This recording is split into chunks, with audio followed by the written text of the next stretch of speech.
नमस्कार, NB news देख रहे हैं आप और मैं हूं आपके साथ प्रियव्रत दीक्षित। गोरखनाथ मंदिर के बाहर पुलिस कर्मियों पर हमले के बाद का आरोप है। अहमद मुर्तजा अब्बासी ने पूछताछ के दौरान कई बातें कबूली हैं। जांच एजेंसियों के दावे के मुताबिक उनका कहना है कि मुसलमानों के साथ गलत हो रहा है, सीएए एनआरसी भी गलत है। बस इसी गुस्से में उसने पुलिस कर्मियों पर हमला कर दिया। मुर्तजा से लखनऊ में कई एजेंसियां पूछताछ कर रही हैं। सीएए एनआरसी का जिक्र करते हुए मुर्तजा ने कहा कि मुसलमानों के साथ गलत हो रहा है, तो हमने सोचा कि अब कर ही दो भाई।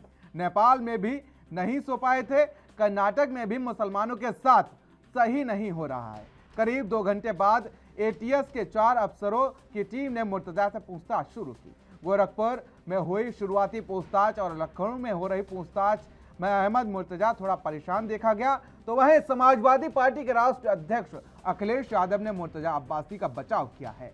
अखिलेश ने बीजेपी पर मामले को बढ़ा चढ़ाकर पेश किए जाने का आरोप लगाते हुए कहा कि युवक दिमागी समस्या से ग्रसित है।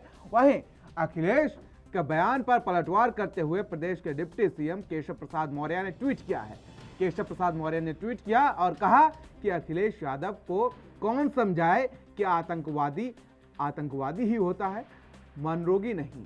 इससे पहले ऑफिस ऑफ केशव प्रसाद मौर्य के हैंडल से ट्वीट किया गया था और लिखा गया था कि गोरखनाथ मंदिर में हमला करने वाला आतंकवादी है और अपराधी जांच और तथ्यों के आधार पर जांच एजेंसी तय करेगी। लेकिन मुस्लिम तुष्टीकरण की राजनीति ने अखिलेश यादव के बयान जनता की सुरक्षा का मजाक बनाना है।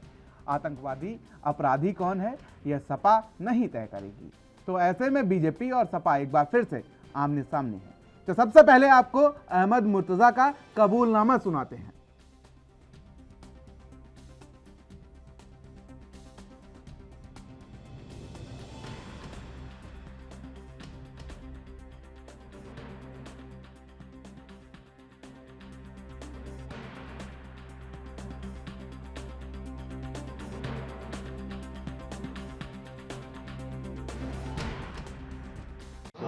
परसों से बताते हैं। परसों मेरे बड़े पापा थे, अब पता है सम्मान आया है, बताया? हाँ बताया आगे बताया। तो उन्होंने कहा देखो भाई ये थोड़ा सीरियस लग रहा है, सीसीटीवी भी देखा, सबको लग रहा है कि पुलिस वाले हैं और ये सम्मान का ऐसे कह रहे हैं और ये सीरियस लग रहा है, तो तुम देख लो भाई क्या है, कहीं यहाँ रहोगे कहीं जाओगे। तो हमें लगा कि हाँ भाई हो सकता है रात 3 बजे आकर हम पुलिस गए, फिर हम डर गए, बहुत ज़्यादा डर गए। तो फिर हम नौगढ़ के निकल लिए, एक बैग लेके, जो काला बैग वही। वहाँ से नेपाल चले जाएंगे। नेपाल में मतलब इंडियन पुलिस किस बात का डर था तुम? कुछ है क्या प्रॉब्लम? पुलिस इन्वेस्टिगेशन में डर है, किसी माइंड में है। किस चीज़ का? कोई बात हुई है, कोई इंसिडेंट? नहीं, वो मेरे बड़े पापा कह रहे थे कि क्या है, सोचो कुछ भी हो गया, मतलब गाड़ी हो गया हो क्या, या कुछ भी सोचो, हमारे पिछली शादी हो गई, तुमने कुछ केस किया क्या, आप सोच रहे दिमाग लगा रहे हैं क्या हो सकती है। हमारा नहीं कुछ लग नहीं रहा है, फेंक ही लग रहा है। फिर पापा गए तो पापा आए थे उसमें किराएदार का काम करके, तो उसमें वो वही थे, तो क्या कुछ सीरियस लग रहा है कुछ। नहीं ठीक है, पुलिस की कोई बात नहीं, वहाँ रहने की क्या जरूरत है? हम सोचे कि फॉर इमीडिएट पर्पस ये है कि किसी और के घर जाओ और फिर फोन भी ट्रेसेबल ना हो। तमाम थाने है, चौकी है, वहाँ रहने के। कल वहाँ क्यों गए थे मंदिर में? हुआ क्या कि हम जब नेपाल में गए थोड़ा खराब हम है जा रहे ये थे टूल्स के लिए, तो उनको एक खुरपी, हमने पूछा खुरपी, तो खुरपी के लिए बताया अंदर कोई कटरे में दुकान, वो मैंने लिया और एक और बड़ा वाला जैसे किए थे वो लिए। तो दोनों सामान लेके हम टेम्पो पे चढ़े, 450 से 500 रुपये का सामान था, टेम्पो पे चढ़े।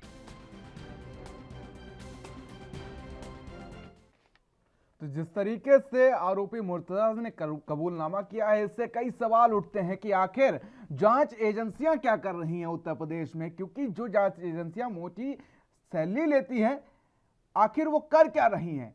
इतना बड़ा हमला हो जाता है उत्तर प्रदेश के गोरखपुर में, जहां से सीएम योगी आदित्यनाथ, तो ऐसे में तमाम सवाल उठने लाजमी है कि आखिर और कितने मुर्तजा अभी भी छिपे हुए हैं। तो फिलहाल आज इसी मुद्दे पर चर्चा करेंगे। हमारे साथ तमाम मेहमान मौजूद हैं, परिचय करा देते हैं आपका। राहुल आनंद हमारे साथ बीजेपी से हैं, निशांत ठाकुर हमारे साथ समाजवादी पार्टी से हैं और फरहत अली खान अध्यक्ष हैं मुस्लिम महासंघ के, थोड़ी देर में हमारे साथ जुड़ेंगे। राहुल आनंद जी, शुरुआत आपसे ही कर लेता हूं कि आखिर और कितने मुर्तजा ऐसे हैं जो अभी उत्तर प्रदेश में छिपे हुए हैं? देखिए, जो अभी जो घटना घटी है ये एक बड़ा ही संवेदनशील घटना है जिसमें एक कट्टरपंथी सोच को दिखाता है और जिस प्रकार के बयान उस अपराधी के द्वारा, जो उस आतंकवादी के द्वारा दिए गए हैं, जिसमें उन्होंने सारी अपनी बातों को कबूला है, तो ये कह पाना बिल्कुल ही मुश्किल है कि कितने लोग छुपे हैं। खास करके मैं एक चीज और आपको बताऊंगा कि ऐसे लोगों को पढ़ाई से या शिक्षा से कोई बहुत ज्यादा वास्ता नहीं है, क्योंकि पूर्व में भी जितनी भी घटनाएं घटी हैं, या आप 9/11 की घटना की बात कर लें या फिर एक जेएनयू की घटना की बात कर लें, सब पढ़े लिखे ही लोग थे। जो लोग एक ऐसा प्रोपेगेंडा चला रहे हैं एक सरकार के खिलाफ, या फिर वो अपनी विरागियों में या मुस्लिम समाज के अंदर डर का एक माहौल खुद से क्रिएट कर खुद को ये बताने का कार्य करते हैं कि मुस्लिम असुरक्षित है, तो फिर वो उस देश के बारे में बात करने छोड़ देते हैं जब पाकिस्तान के अंदर भी कोई मुस्लिम मरता है, या फिर अन्य मुस्लिम देशों में जब लोगों की हत्याएं होती है, चाहे आप ये बात कर लीजिए दुबई की बात कर लीजिए, तो ऐसी घटना हर वक्त हमने देखी है। चाहे जनसंख्या अनुपात बिगाड़ने की बात की जाए, तो ये तो समझ में आता है कि पढ़े लिखे लोग अगर मानसिक विकार बताकर उनको बचाने का प्रयास किया जाएगा, तो ये एक आतंकवादी को बचाने की बात की जाती है। और यही नहीं, जो तमिलनाडु के अंदर आपको तमिलनाडु तौहीदी जमात ने कर्नाटका में जो जज ने, खास करके जो जज ने ऑर्डर दिए थे कि स्कूल की पढ़ाई में हिजाब को शामिल ना किया जाए, तो उन्होंने जान से मारने की धमकी दी। और उसकी भी अगर आप डाटा निकालेंगे तो उस पर चर्चा करेंगे बाद में। राहुल आनंद जी, फिलहाल वो मुद्दा नहीं है आज चर्चा का विषय। निशांत ठाकुर हमारे साथ समाजवादी पार्टी से जुड़े हैं। निशांत ठाकुर जी, अखिलेश यादव बचाव कर रहे थे इसी मुर्तजा का कि बीजेपी बढ़ा चढ़ा के मामला पेश कर रही है, और आज उसने खुद कबूल कर लिया। गोरखनाथ मंदिर पे हुई घटना का समाजवादी पार्टी और मैं निशांत ठाकुर इस बात से निंदा करता हूँ कि ऐसी जो घटना हुई है कृतज्ञ है, बहुत गलत है। अपराधी का कोई धर्म नहीं होता, अपराधी का कोई मजहब नहीं होता। जो अपराधी है वो अपराधी होता है। अगर इस तरीके की कोई घटना हुई है तो जल्द से जल्द इसकी जांच होकर जल्द से जल्द। लेकिन अपराधी को संरक्षण देना कहाँ का धर्म है निशांत ठाकुर साहब? अपराधी को संरक्षण देना कहाँ का धर्म है? अखिलेश यादव खुले तौर पर कह रहे हैं कि बीजेपी बढ़ा चढ़ाकर मामले को पेश कर रही है, वो मानसिक रूप से विक्षिप्त व्यक्ति है, वो आतंकी नहीं है। और आज उसने खुद कबूल कर लिया कि वो परेशान था और मुसलमानों के हक को लेकर जिस तरीके से वो परेशान था, इसी को लेकर उसने अंजाम दिया इस घटना को। ये कहां तक सही है समाजवादी पार्टी की नीति? समाजवादी पार्टी की जो नीति है वो ये आपसे कहा गया है कि इसकी जांच करके जितनी कठोर से कठोर सजा हो सकती है वो कठोर से कठोर सजा दी जाइए, क्योंकि मजहब किसी भी अपराधी का कोई मजहब नहीं होता, कोई अपराधी का मजहब नहीं होता। उनका बयान सुना है आपने? कोई धर्म नहीं होता, अपराधी कोई मजहब नहीं होता। निशांत ठाकुर साहब, उनका बयान सुना है अखिलेश यादव का आपने? बिल्कुल सुना है बयान। उसमें उन्होंने कहा है कि वो एक मानसिक तौर पर विक्षिप्त व्यक्ति है और बीजेपी इस मामले को बढ़ा चढ़ाकर पेश कर रही है। मैंने ये कहा है, आप मेरी बात सुनिएगा, ANB चैनल और आपके माध्यम से मैं ये कहना चाहता हूँ कि अब किसी भी अपराधी का कोई धर्म नहीं होता। अब मंदिर में जो घटना हुई है ऐसी घटना है, इसकी समाजवादी पार्टी निंदा करती है। और अगर ये घटना हुई है तो इसकी जांच की जाए, इसकी मानसिक संतुलन जो खराब बैठा जाए, जो भी अदरवाइज ये तो पॉइंट है, सब पॉइंट्स को आप जांच की जाए, जांच की कर अगर अधिक से अधिक और कड़ी से कड़ी सजा इसको दी जानी चाहिए। लेकिन सजा तो तभी दी जाएगी निशांत ठाकुर साहब जब आप पूरी तरीके से समर्थन करेंगे सजा का। आप तो बचाने का प्रयास कर रहे हैं, समाजवादी पार्टी उसको बचाने का प्रयास कर रही है पूरी तरीके से। मैंने ये कहा कि अपराधी का कोई मजहब नहीं होता। नहीं, वो तो हमने 3 बार सुन चुके हैं, लेकिन अखिलेश यादव के बयान को भी एक बार आप सुन लीजिए।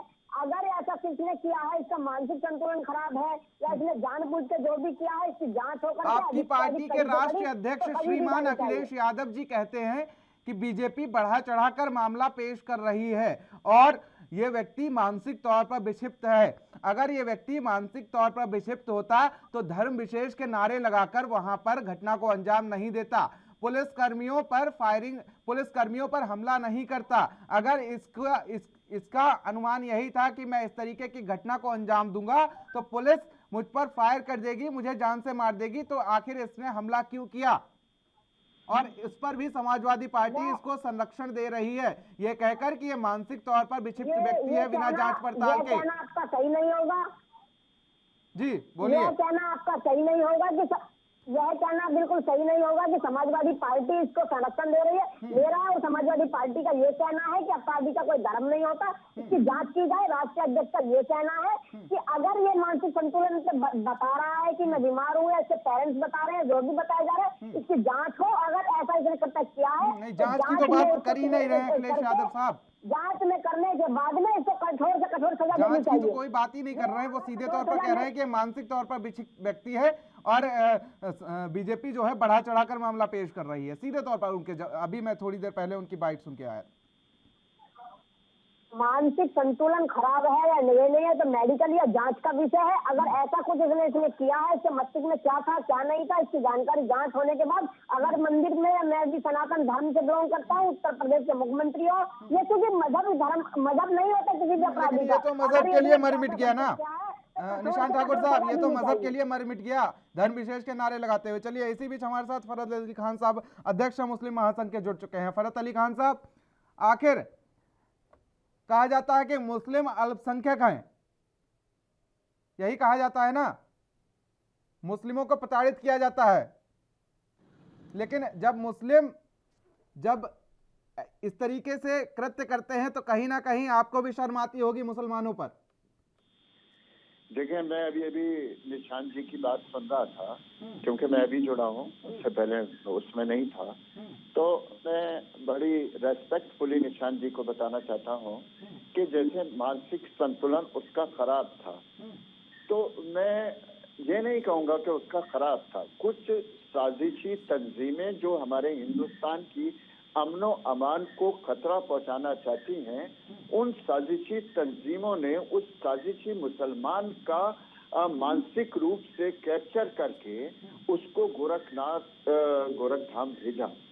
वो मस्जिद में भी तो जा सकता था, वो और जगहों पे भी तो जा सकता था, लेकिन ये भी कहना बिल्कुल सही नहीं होगा कि सब वो उसका धर्म नहीं होता किसी आतंकवादी का। सबके धर्म होते हैं, धर्म के आधार पर तो सारी सब चीजें होती हैं। अगर ब्रेन वॉश हुआ है तो मुझे लगता है इसमें धर्म को लेकर ही ब्रेन वॉश हुआ है, वो धर्म के लिए ही मर मिट गया है एक तरीके से अगर कहा जाए तो, क्योंकि उसने सीधे तौर पर कहा कि मुसलमानों को उनका हक नहीं मिल रहा है। CANRC को लेकर भी उसने जिक्र किया है अपने कबूलनामे में, और उसने कहा कि कर्नाटक में मुस्लिमों के साथ सही नहीं हो रहा है। तो सीधे तौर पर धार्मिक रूप से इसको बढ़ाने की कोशिश की गई है। भाई गोरखनाथ मंदिर ही क्यों चुना उसने सीधे तौर पर? बिल्कुल मैं वहीं आ रहा हूँ, क्योंकि हमारे यहाँ खुली हुई आज़ादी होती है आपके चैनल के माध्यम से अपने विचार रखने की, और मैं कभी भी तरफदारी नहीं करता। जिस मुल्क में अमनो अमान, शांति, कानून व्यवस्था बिल्कुल ठीक चल रहा है, उस मुल्क में इस तरीके के अगर मुसलमान, मुझ जैसा पढ़ा लिखा मुसलमान अगर इस तरीके की कोई हरकत करता है, वो तो फिर IIT के इंजीनियर थे, हम लोग तो MA होते हैं, मौलिम होते हैं या अलग अलग होते हैं, अगर वो करता है तो वो साजिशी मुसलमान होता है। आज आपके चैनल से मुसलमानों को भी एक और फिरका बनाया देता हूँ जो हिंदुस्तान के अमन अमान के लिए बहुत बड़ा खतरा है, वो साजिशी मुसलमान है। उसको अगर देखें, उसको क्या हुआ कि मेरी लाइट चली गई है सर, यहाँ पर इन्वर्टर नहीं जल रहा है, इसलिए मैं बोलता रहूंगा, अब उसको कंटिन्यू करता हूँ कि ऐसे लोगों को संरक्षण, ये संरक्षण क्या देंगे अखिलेश यादव? अरे संरक्षण तो देने का वक्त क्या है, क्योंकि कान में नहीं है, ये तो उसके काम की सराहना कर सकते हैं। अगर ये सराहना करते हैं तो फिर आतंकवाद को, जिहाद को, इसको सबको कई बार समाजवादी पार्टी को धर्म विशेष के लिए टारगेट भी किया गया है कि MY फैक्टर, जो इनका जिस तरीके से MY फैक्टर को लेकर भी चर्चा करते थे, अब्बाजान को लेकर भी तमाम बातों को लेकर चर्चा में है। फिलहाल चर्चा जारी रहेगी, लेकिन यहां रुकेंगे एक छोटे से ब्रेक के लिए।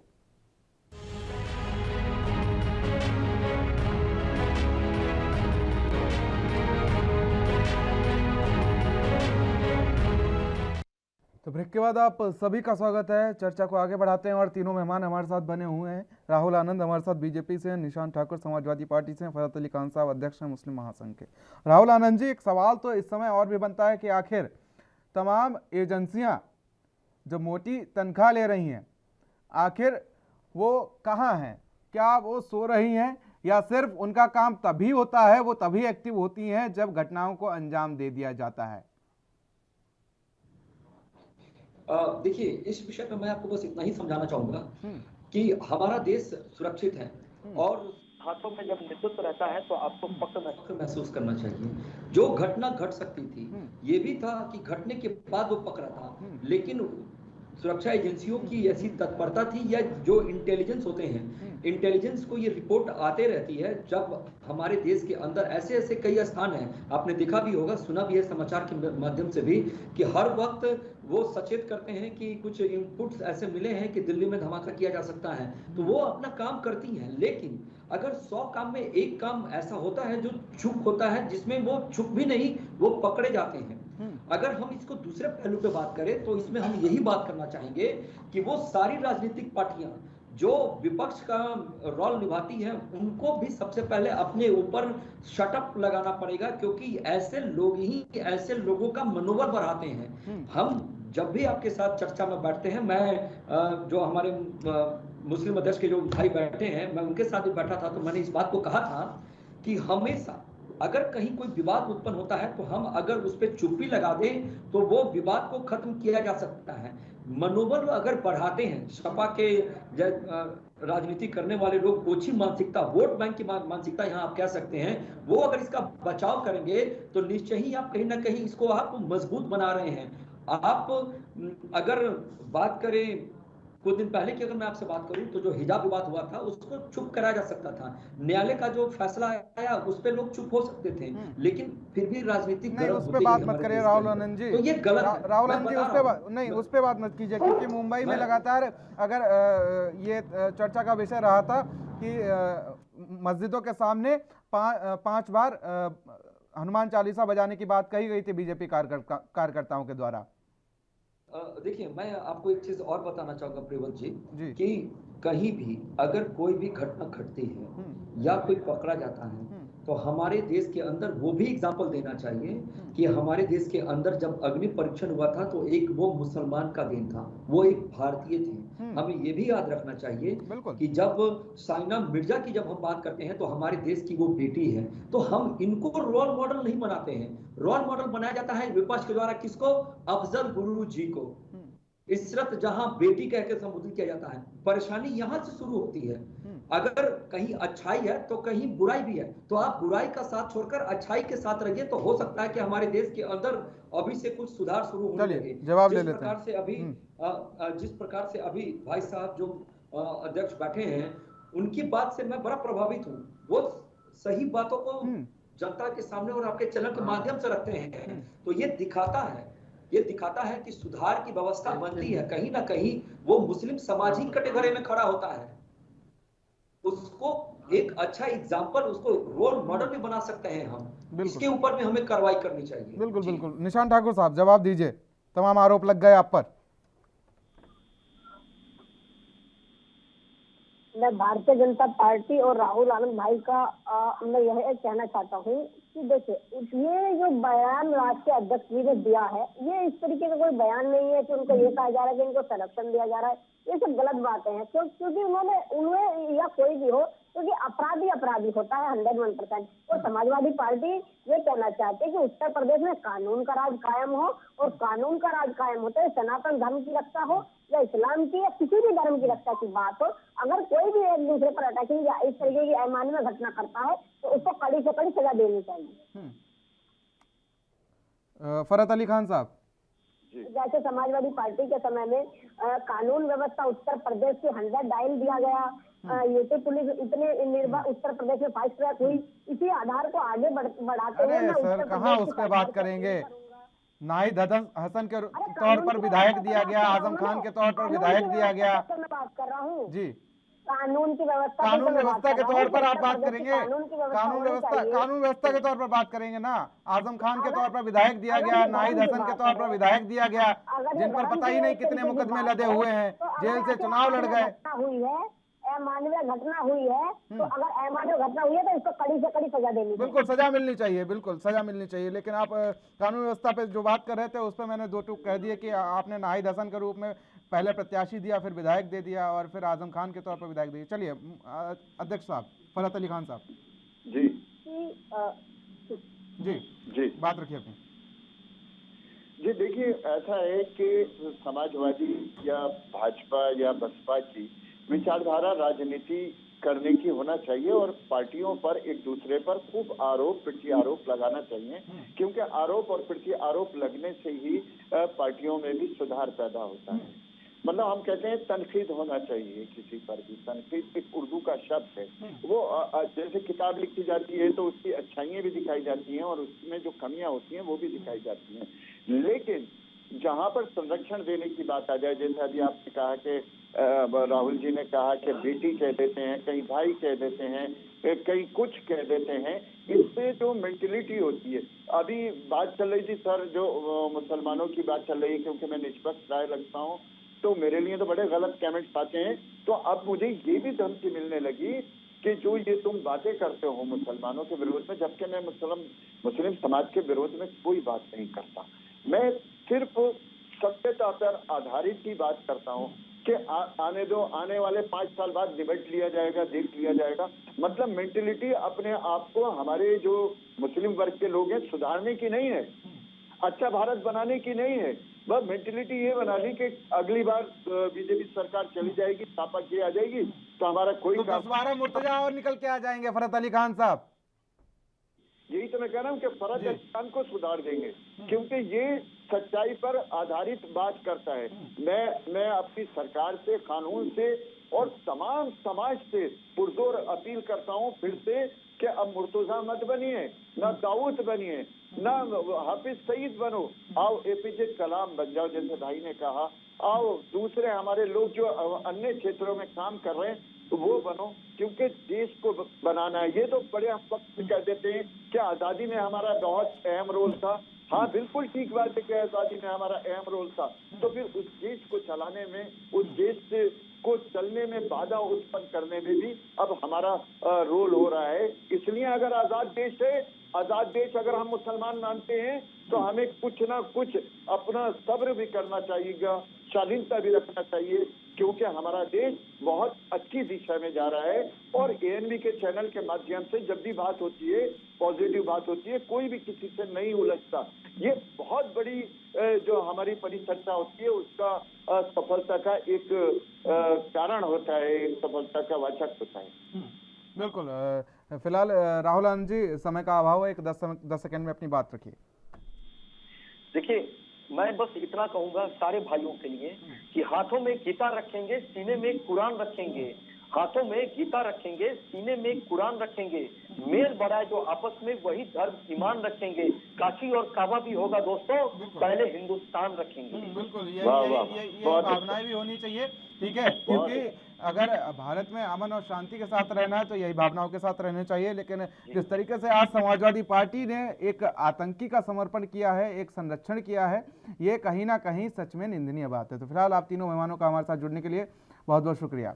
तो जिस तरीके से अगर बात की जाए, समझने की कोशिश की जाए, तो आज मुर्तजा का कबूलनामा कई अहम राज खोलते हुए नजर आ रहा है। तो वहीं समाजवादी पार्टी ने, अखिलेश यादव ने उसको मानसिक तौर पर विक्षिप्त बताया और फिर कहा कि बीजेपी इसको बढ़ा चढ़ा के पेश कर रही है। लेकिन ऐसे में सवाल ये भी है कि जो तमाम एजेंसियां हैं, तमाम एजेंसियां जो मोटी तनख्वाह लेती हैं, वो कहीं ना कहीं सो रही हैं और ऐसी घटनाओं को अंजाम आरोपी दे देते हैं। तो फिलहाल आज की इस खास चर्चा में मेरे साथ इतना ही। देश और दुनिया की अहम खबरों के लिए बने रहिए एनबी न्यूज़ के साथ।